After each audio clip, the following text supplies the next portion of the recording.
Assalamualaikum warahmatullahi wabarakatuh. Perkenalkan, nama saya Indira Devi Anggraini dari Sosiologi 2019A dengan NIM 190405640004. Di sini saya akan memaparkan teori estetika dari Theodor W. Adorno. Sebelumnya, saya akan memaparkan sedikit biografi mengenai Adorno. Theodor Adorno lahir pada tanggal 11 September 1903 dan meninggal pada 6 Agustus 1969 pada usia 65 tahun. Theodor Adorno merupakan seorang ahli filsafat, ahli sosiologi, ahli musik, ahli psikologi, dan komposer Jerman yang terkenal dengan teori kritikan terhadap masyarakat. Adorno berusia 15 tahun. Saat Adorno berusia 15 tahun, ia belajar di bawah naungan Siegfried Krasauer dan telah menyelesaikan pendidikan di tingkat gimnasium. Kemudian, Adorno melanjutkan studinya di Universitas Frankfurt untuk mempelajari sosiologi, filsafat, dan musik pada tahun 1921 dan berhasil menyelesaikannya pada 1924. Adorno lulus dengan tesisnya yang berjudul Transendensi Material dan Neomatik dalam Fenomenologi Husserl. Pada tahun 1959, Adorno memperoleh gelar profesor di dalam bidang sosiologi dan filsafat di Frankfurt.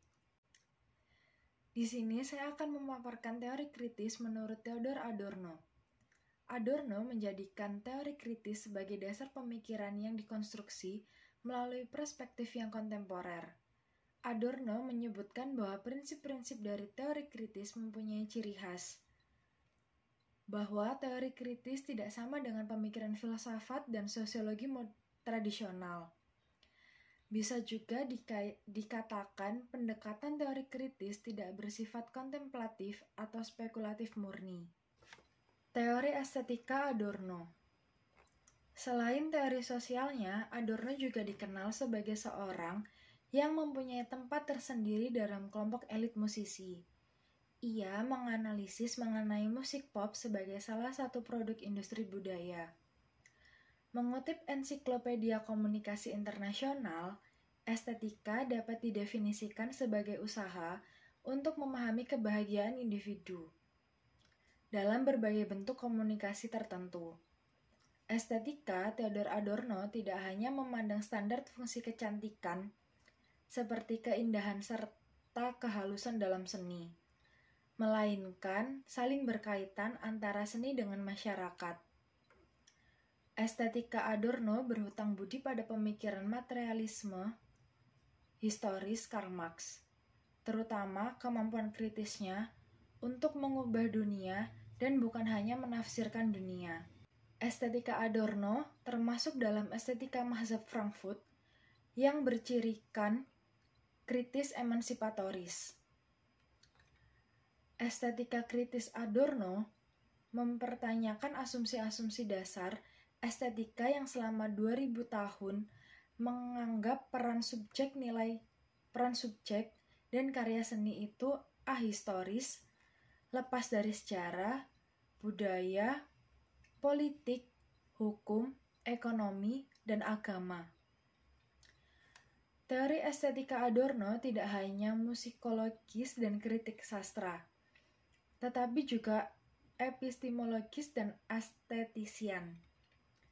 Kekhasannya terletak pada kritiknya terhadap budaya industri dan budaya massa yang menjadi pandangan umum di benua Eropa di awal abad ke-19 hingga pertengahan abad ke-20. Estetika Adorno berkutat mempertanyakan kondisi-kondisi yang memungkinkan karya seni tertentu lahir dan tumbuh dalam sejarah periode tertentu. Misalnya, dalam periode sejarah barat di era industri, nilai karya seni dan apresiasi atau penilaian tidak bisa dilepaskan dari pertanyaan tentang kondisi materialis, budaya, ekonomi, dan politik. Contoh yaitu musik klasik diciptakan dan dilestarikan dalam konteks budaya borjuis.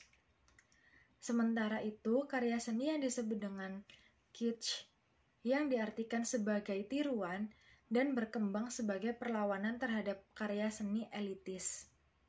Analisis Horkheimer dan Adorno tentang industri budaya menghadirkan model media sebagai instrumen kekuasaan dan kontrol sosial yang dikembangkan oleh Walter Benjamin, Herbert Marcuse, Erich Fromm, dan Jürgen Habermas, yang memberikan landasan sejarah pada industri budaya.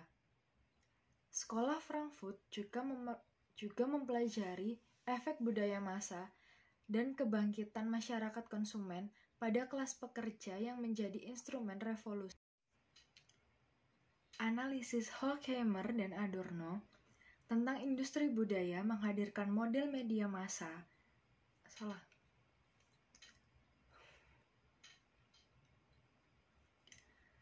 Analisis Horkheimer dan Adorno tentang industri budaya menghadirkan model media sebagai instrumen kekuasaan dan kontrol sosial yang dikembangkan oleh Walter Benjamin, Herbert Marcuse, Erich Fromm, dan Jürgen Habermas, yang memberikan landasan sejarah pada industri budaya.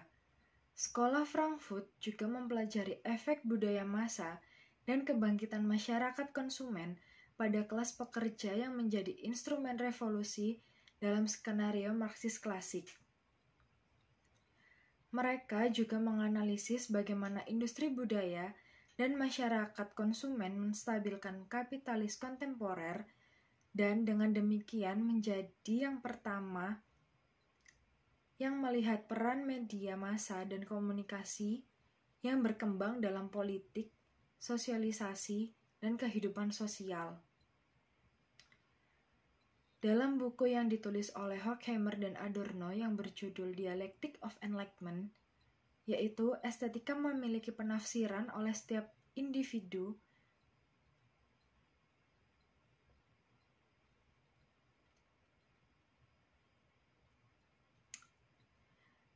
Dalam buku yang